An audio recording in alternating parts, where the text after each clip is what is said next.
Shalom, shalom.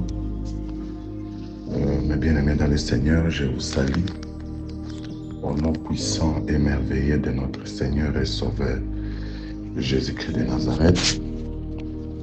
Merci pour sa présence, merci pour l'amour qu'il nous accorde chaque jour et pour le souffle de vie. Et encore ce matin, nous voici là et pour essayer de partager la parole de Dieu. C'est votre humble serviteur, le révérend Nicolas Tongo. Je vais essayer avec l'aide du Saint-Esprit, essayer un peu de parler de ce thème très important en ce qui concerne être une mère selon la vision de Dieu. Vous savez, l'histoire de la femme est très compliquée. Parler de la femme, c'est un sujet à ne pas blaguer avec, c'est un sujet très sérieux. La fois passée, nous avons essayé de parler un peu sur le rôle de la femme. Et nous avons parlé sur le premier rôle qui était que la femme transmet la vie. Et ce rôle, c'est le rôle qui fait que la femme aujourd'hui puisse avoir beaucoup de combats parce qu'elle est porteuse de la vie. Le diable connaît qui est la femme. Mais la femme ne connaît pas qui elle est. Parce qu'une femme qui connaît son identité réelle, c'est une femme très dangereuse. C'est une femme qui est capable de tout, de renverser tout. C'est une femme qui est capable d'écraser, d'aplanir des montagnes. C'est une femme qui est capable de défier le diable. Mais cette femme doit connaître son droit. Elle doit connaître la force, la puissance que Dieu a mis en elle. Nous avons parlé sur les femmes sages et les femmes folles. Et il y avait une très bonne leçon que nous avons retenue. Les femmes sages, c'était des femmes qui avaient gardé l'huile. Et une femme qui veut vaincre, une femme qui veut rencontrer l'époux, une femme qui veut aller loin, une femme qui veut être au-dessus de tous les combats, c'est une femme qui doit avoir l'huile sur sa tête. C'est une femme qui doit être remplie de l'onction de Dieu pour permettre à cette dernière de vaincre, de gagner. Alors aujourd'hui, je vais prendre un sujet. Nous allons parler de la deuxième partie. La fois passée, on a parlé, la femme transmet la vie, c'était le premier rôle. Le deuxième rôle aujourd'hui, la femme, c'est une collaboratrice de Dieu. Femme collaboratrice de Dieu. Vous voyez déjà, le deuxième rôle est encore plus dangereux. Le premier rôle, elle tient la vie. Le deuxième rôle, elle est collaboratrice avec Dieu. C'est encore grave. Vous savez, votre ennemi ne pourrait jamais être gentil avec quiconque qui essaye de t'aider, de te soutenir. Ton ennemi ne pourra jamais accepter ça. Ton ennemi voudra qu'il n'y ait personne pour t'aider, personne pour te soutenir. Mais quand il y a quelqu'un qui se lève pour te soutenir, ton ennemi ne peut jamais être content. Et cette personne devient automatiquement l'ennemi de ton ennemi. C'est dans les cas présents. Femme collaboratrice de Dieu, automatiquement, cette femme-là déclare la guerre avec l'ennemi, qui est le diable. Nous allons lire un texte dans Apocalypse pour comprendre cela très bien. Apocalypse 12, excusez-moi, le verset 13 à 17. Écoute ce que la Bible dit. Quand les dragons fit qu'il avait été précipité sur la terre, il poursuivit la femme qui avait enfanté l'enfant mâle, et les deux ailes du grand aigle furent données à la femme, afin qu'elle s'envolât au désert vers son lieu où elle est nourrie un temps, 2 temps et la moitié d'un temps, loin de la face du serpent.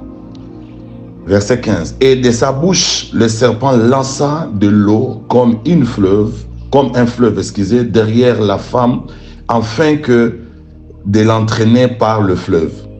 Et la terre secourit la femme, et la terre ouvrit la bouche et engloutit le fleuve que le dragon avait lancé de sa bouche. Et le dragon fut irrité contre la femme, et il s'en alla vers la guerre au reste de sa postérité, à ceux qui gardent les commandements de Dieu et qui ont le témoignage de Jésus-Christ. Bien-aimés, ce texte d'Apocalypse est en train de nous donner En fait, cet éclaircissement que lorsque le diable a été précipité sur la terre, jeté par Dieu sur la terre, la Bible dit qu'il est descendu avec une colère. Et la Bible déclare même malheur à la terre. Mais quelque chose qui m'a beaucoup tiqué et qui m'a fait même mal au cœur. Le diable rejeté, précipité sur la terre, et le ciel déclare malheur à la terre. Ce grand géant dragon qui descend, avec la colère, il va directement aller attaquer la femme. La femme qui venait de donner la vie.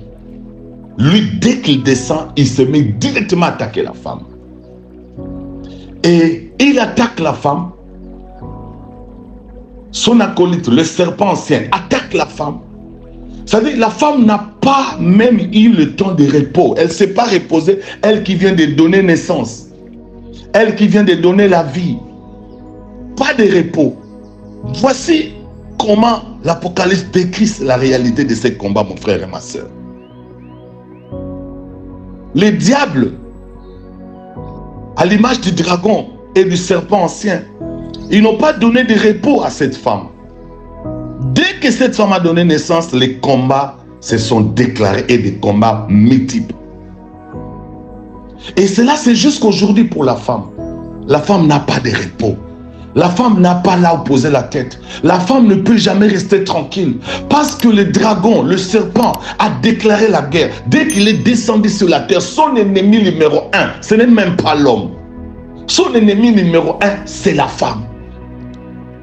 C'est pourquoi l'homme, nous devons comprendre cette réalité.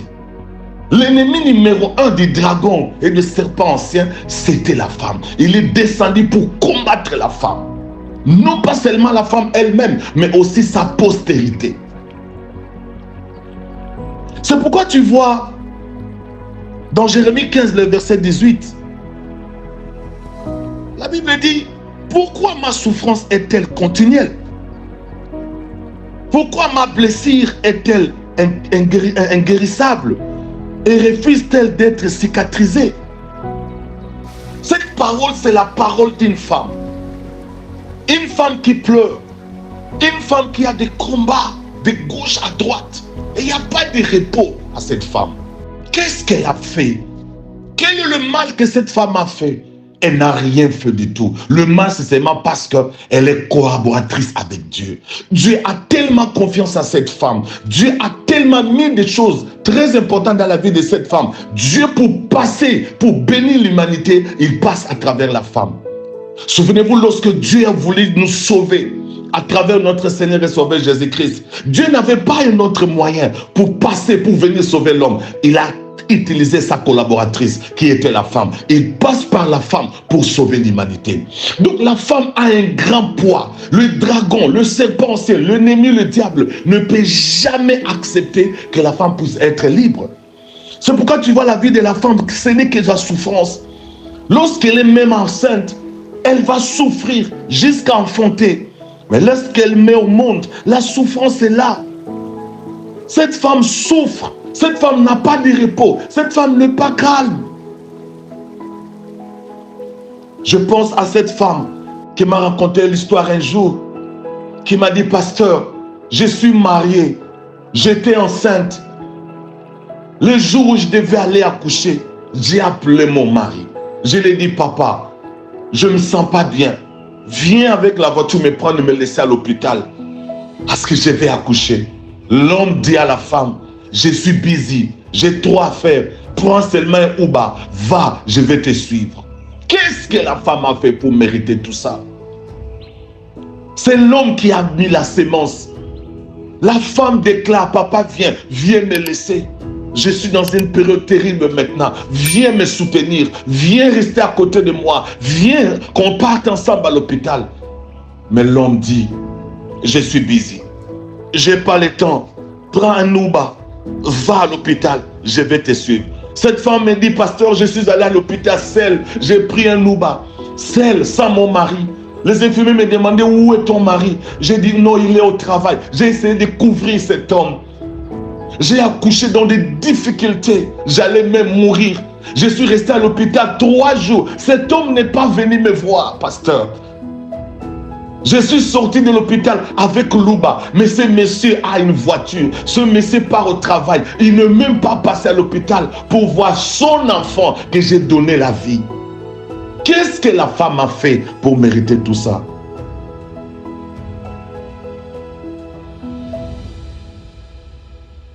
Il y a un jour, il y a encore une histoire. Une femme me rencontre, elle me dit, pasteur, j'ai une histoire triste. Tu vois cet homme? Si je ne suis plus avec lui aujourd'hui, pasteur, vous pouvez me condamner. Mais si je vous mets à vous relater l'histoire, ce que j'ai en dire avec cet homme, vous allez vous dire non, tu as raison. J'ai dit, maman, c'est quoi? Il dit, je te donne seulement un exemple. Il y a une fois, j'étais malade, j'ai été opéré. J'ai quitté l'hôpital. 2 jours après, j'ai reçu un message venant de Kinshasa. On me dit que non, ma grande sœur est sérieusement malade. Je devais envoyer l'argent. Moi, je ne travaillais pas parce que j'étais malade, j'étais opéré.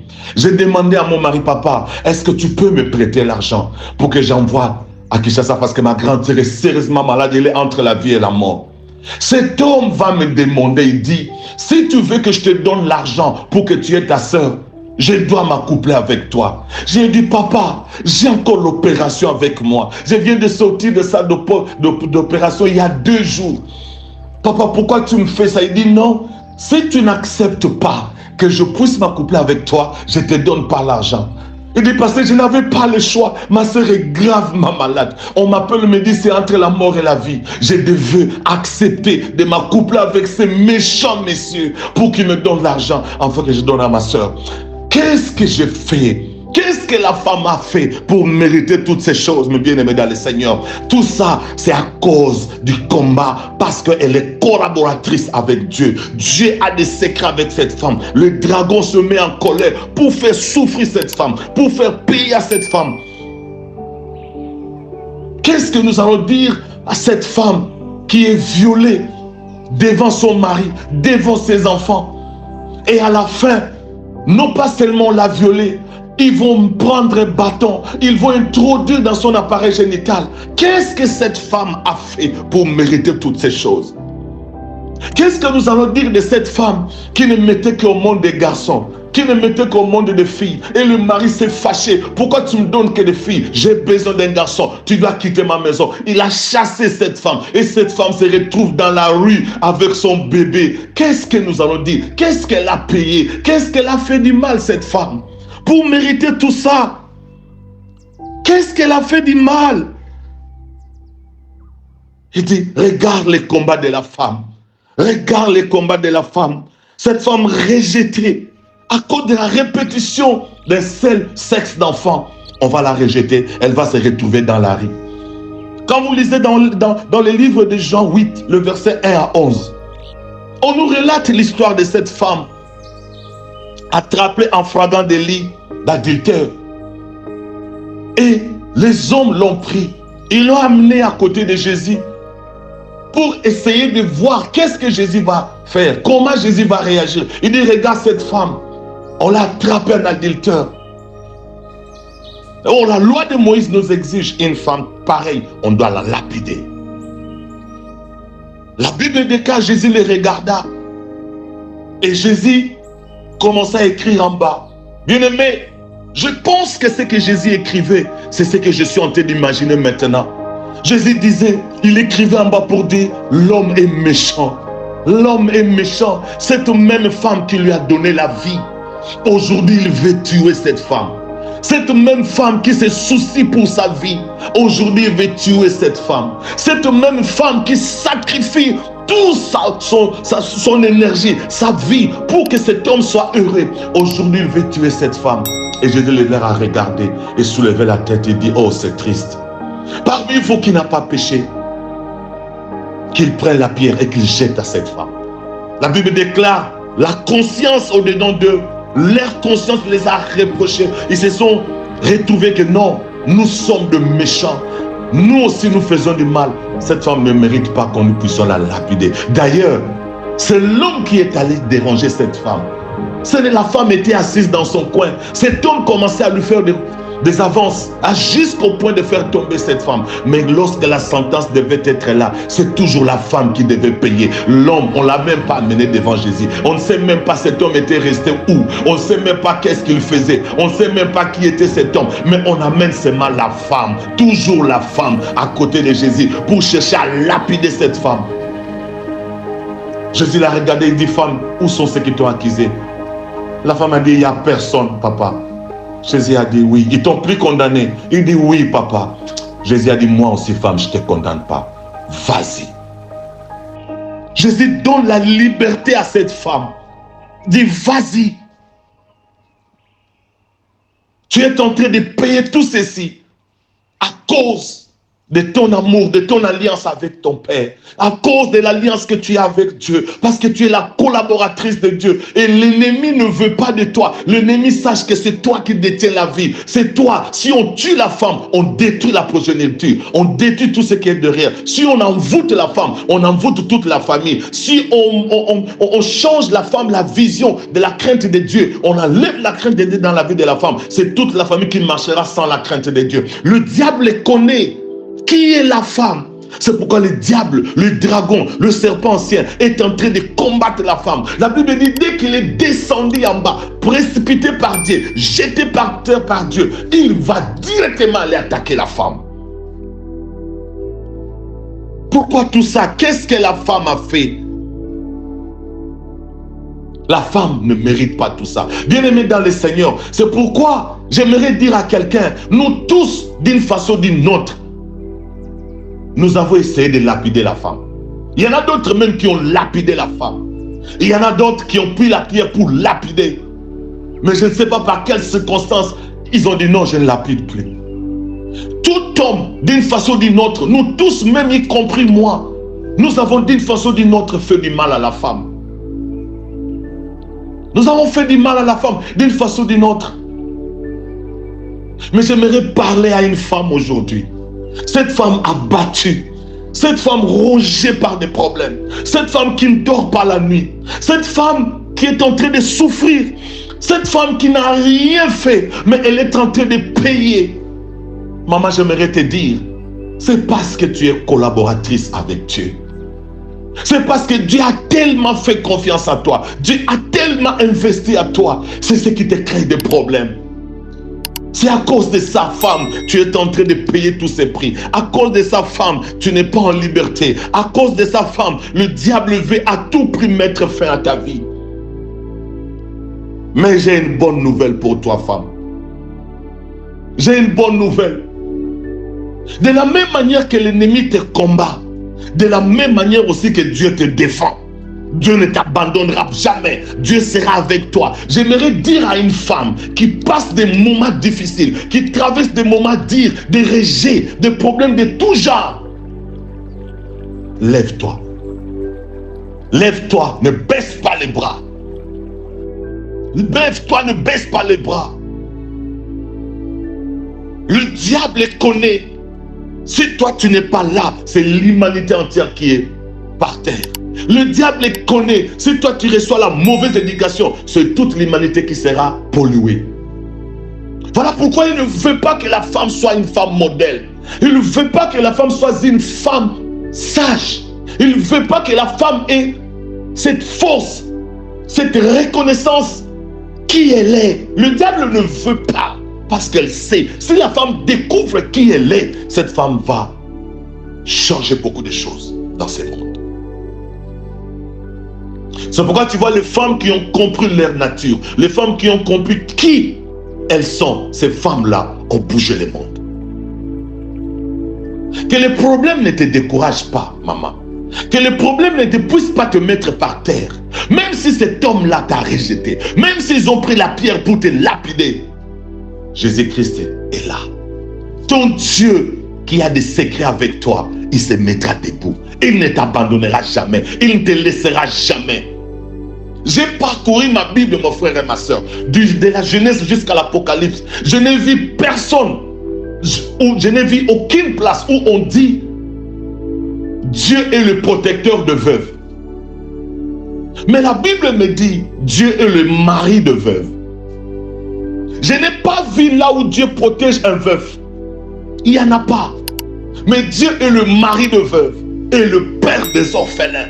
Dieu est toujours derrière la femme pour défendre la femme. Ma soeur, c'est parce que tu ne connais pas. Vous savez, quelqu'un, s'ils ont un grand frère qui est karatéka, judoka, il est très fort. Tu verras ce jeune homme, quand il me promène dans les quartiers, il a peur de personne parce qu'il sait que son grand frère est très fort. Il sait que si il arrive un problème, son grand frère arrive, ça sera un dégât. Les gens ont peur d'elle. Les gens ont peur de cette personne parce qu'il a quelqu'un qui est plus fort. Leur grand frère est réputé dans les quartiers. Personne ne peut toucher à ce monsieur. Personne ne peut toucher à sa famille. Cette famille-là, parce qu'ils ont quelqu'un de fort. J'aimerais te dire, femme, derrière toi, tu as un Dieu fort. Derrière toi, tu as un Dieu puissant, maman. Marche tête haute. Oui, les combats, certes, sont là. Mais toi, de l'autre côté, marche tête haute. Ne te décourage pas. Marche tête haute, quel que soit le degré de problème, marche pour trouver la solution. Il y a une femme dans le livre de Marc 5, le verset 21 à 34. Cette femme était atteinte par la perte de sang. Elle coulait du sang matin, midi, soir. Elle était devenue une femme indésirable. Elle était devenue une femme de la honte. Personne ne pourrait s'asseoir à ses côtés. Elle cachait sa maladie parce qu'il suffit qu'on découvre sa maladie. Elle devait être rejetée par la société. Mais cette femme s'est battue. Elle était une femme battante. La Bible dit, elle est allée chercher la solution auprès des médecins. Elle n'a pas abandonné. Ça n'a pas marché. Elle est allée encore voir un autre médecin. Ça n'a pas marché. Elle est allée encore chercher un autre. Ça n'a pas marché. Les gens lui ont donné des conseils. Non, je connais un papa là-bas. Il soigne. Cette femme-là, battante qu'elle était, elle cherche la solution pour la paix de sa vie. Parce qu'elle sait que si elle a la paix, c'est sa famille qui aura la paix. Elle sait que si elle n'a pas la paix, c'est ses enfants qui n'auront pas la paix. Elle connaît. Elle sait que je suis là. Si moi je suis malade, c'est toute la maison qui est malade. Vous n'avez pas remarqué, quand dans la maison maman est malade, tout le monde devient malade parce que personne ne peut donner la vie. C'est elle qui donne la vie. Cette femme se battait jusqu'à un jour, tellement elle a cherché la solution auprès des médecins, des gens de tout genre. La solution n'était pas là. Elle a dit, moi je ne baisserai pas les bras. Elle a entendu parler d'un homme qu'on appelle Jésus. Cette femme s'est dit, oui, cette fois-ci je pense que j'ai une autre solution. Cette fois-ci je pense que la solution c'est dans le chemin, là où se trouve cet homme. Je vais aller là-bas. Maman, j'aimerais te dire, une femme a toujours eu des plans B, des plans C, les plans D. Une femme ne se fatigue jamais pour amener le pain dans sa maison. Une femme ne se fatigue jamais pour amener la solution dans sa maison. Une femme ne se fatigue jamais pour changer l'histoire de sa maison. Proverbe 31 dit, ses enfants chantent qu'elle est la meilleure maman. Son mari est fier que j'ai la meilleure femme du monde. Parce qu'elle est une femme vertueuse. Proverbe 31 nous dit, son mari témoigne même partout dans les villages l'exploit de sa femme. Maman, c'est toi. Tu ne peux pas baisser le bras. Tu dois te battre jusqu'à ce que tu gagneras. Parce que derrière toi, il y a un homme fort, il y a un homme puissant. Il s'appelle Jésus-Christ de Nazareth. Cette femme a décidé de suivre Jésus. Mais écoutez l'histoire, ce qui m'a choqué. Il y avait un homme qu'on appelle Jairus. Cet homme était la première personne pour voir Jésus parce qu'il avait un problème. Et Jésus a accepté d'aller avec cet homme. Mais la femme est venue après cet homme. Cet homme avait déjà reçu l'approbation du Seigneur pour aller dans sa maison, pour prier pour ce problème qui tracassait la vie de cet homme. Mais cette femme vient en mi-chemin. Elle croise Jésus en mi-chemin. Elle arrête Jésus en mi-chemin. Elle touche Jésus en mi-chemin. Et la Bible déclare, Jésus a senti une force qui l'a quitté. Oui, parce qu'il y a une collaboration entre Jésus et la femme. Alléluia. Il y a une collaboration, maman, entre toi et Dieu. Maman, yondo yebakate, que yona nzambe bo akanali solo. Maman, yondo yebakate, yona nzambe bo aba camarade. Maman, yondo yebakate, yona nzambe eleyo. Maman, yondo yebakate, basimbi yo basimbi nzambe, basimbi yo basimbi nzambe, yondo yebakate maman. Elle croisa Jésus sur le chemin, elle touche ayebisi ngano tozaka na solo ngano toyebani maladi onanango yo yebi yo za défenseur nanga yo yebi na tina na yo yango na mona ka passion likolo na yo yango ba rejetaka ngai likolo na yo yango na belaka boye likolo na yo yango mobala bwaki ngai likolo na yo yango na komi bikelengano likolo na yo yango mobala omona nga pamba likolo na yo vie zo marchete na ye pa na yo yo source ya ba problème nanga silisa likambo. Alléluia. Lelo na yebisa mama moko yeba Yesu nde source oya ba problème tine mozo nyokoma Yesu ayebi tina ayebi yango. C'est pourquoi Jésus a dit j'ai senti une force qui m'a quitté. Nayoke loko moko elongwe. Oui, il fallait longwa parce que moi ça a droit force wane ya verrier parce que kobosa na te azana will les a réservé pour na moi si wana il fallait ma foutre yaki na kata Yesu et zonge pa na ye parce que moi si wana la sage-femme ana droit à ma fouta. J'aimerais dire à une femme aujourd'hui, à toutes les mamans du monde, vous qui m'écoutez, n'ayez des problèmes, ils ont dérangé au temps minute au maman, n'ayez des lots qu'ils ont liés au temps minute, mais j'aimerais tout simplement te dire que entre toi et ton Dieu, il y a cette collaboration. Il ne t'abandonnera pas. Il y a une alliance entre vous deux. Il y a un contrat signé entre vous deux. Il le sait. Va seulement les déranger. Va seulement les toucher. Touche ses habits. Il saura que c'est toi. Frappe à la porte. Il saura que c'est toi. Bouge, il saura que c'est toi.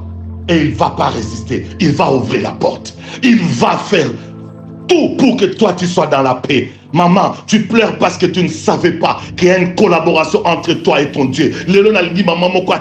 Jésus a dit à cette femme qu'on a condamnée par des pierres, il dit vas-y, c'est la libération, c'est la liberté. Alléluia. Maman, telema, porte ses fonds amelio, Luka Yesu, Simba yene lamba. Le Seigneur va dégager une puissance qui ira en toi. Force na so ekiti na kati na yo osilisa kindoka libota famille na mobile na yo. Force na so ekiti na kati na yo okosilisa bitumba ya ndako na yo. Force na so ekiti na kati na yo okobongola mobile na yo mama. Mobile wana mutu likola ko bongo na okoma pasteur. Mobile wana mutu likola ko koma un frère bien engagé dans le Seigneur. Mobile azo rejeter pour na basi mususu ako changer vision na ye. Maman va seulement toucher la robe de Jésus parce que bino ne bozali solo. Bino ne boana ba secret. Boyeba ni mama. Ozo mona ezali corona ye. Yende ana base makambo yozo vivre dragon kita aonyokola yo serpent kita ba obundisa yo parce que ba yeba ki secret ke na kati na yo mabomba memi neneza yo pesa ka vie yo change ka ba histoire abatu yo mema ka batu na excellence yo mema ka batu ba kitina te ba koma na tina nazo yebisa mwasi moko tana we koki mama zala Déborah na Jaël. Déborah eza image à moi si à foi, moi si à zonga asimate. Général Baraka Bangi, Déborah le dit lelo ko yeba, nzamba ko pesa elonga na nzela na moi si. Jaël azalaki moi si oyo, ya détermination, ya sagesse. Pe oya ebi ko silisa likambo. Na kati na yo mama, oza na foi. Oza pe na muto obandaka engagement oza pe na kati na yo soki obandi osilisaka okosuka na nzela te. C'est pourquoi tu vois quand une femme est déterminée moi ça échouaka te akoma aka na suka. Oyebi Jean-Baptiste lorsque la femme a décidé na kozwa mutu ya Jean-Baptiste ndeko na ngai asuka ipe kozwa mutu ya Jean-Baptiste tango Delila décidaki na kosilisa Samson ndeko na ngai asilisaki pe Samson. Maman oyebi te femme c'est quelqu'un qui a la foi soka bandi likambo akendaka nango tina suka. Maman na lingi oyeba oza Déborah na kati na yo oza Jaël na kati na yo basi yo ba telemaki ba kepe bitumba ba gagner pe bitumba ba luki roi Sisera roi général Sisera akimi mais Jaël azaki moi sa sagesse a melisi et miliki a zwinzete a kotisi na kati na tolo na ye a bomi général o mibali ba kokaki te mais basi mibale ba pese longa na kati na mboka ba embeli bango ba nzembo ba embeli bango ba poème yango na oloba lelo bisika ba okanisa yoko kokate na lobi yozozala yoko koka wana sima mama telema mobali wana aoyeba ko telema te pour musane kende liboso ba ana besoin na yo mama Déborah telema mwasi ya kondima telema mwasi ya bandaka likambo abangaka te telema mwasi soka bandi akomaka na suka lokola Jaël mama telema tala ndako no bana kolela tala ba problème kimi eza ndako te mama solution eza maboko na yo yo ndo pesa ka vie tozozela kaka yo mama tozela yo telema mwasi moko zoyo kanga quelque part part, quel que soit le pays où tu es en train de me suivre, je demande à cette femme Déborah de prendre la décision de changer l'histoire. Là où l'homme est incapable, toi tu es capable de le faire. Mobile no alala kapongi, yuza mutakola la pongite, parce que toi, oza lisolo na nzambe wana, bino ne boana secret. Lève-toi, maman. Lève-toi. Ne sois pas paresseuse, toujours en train de crier. C'est le temps de la délivrance. Que la grâce de Dieu abonde dans ta vie. Reçois l'onction de Dieu. Et maintenant, tu vas témoigner.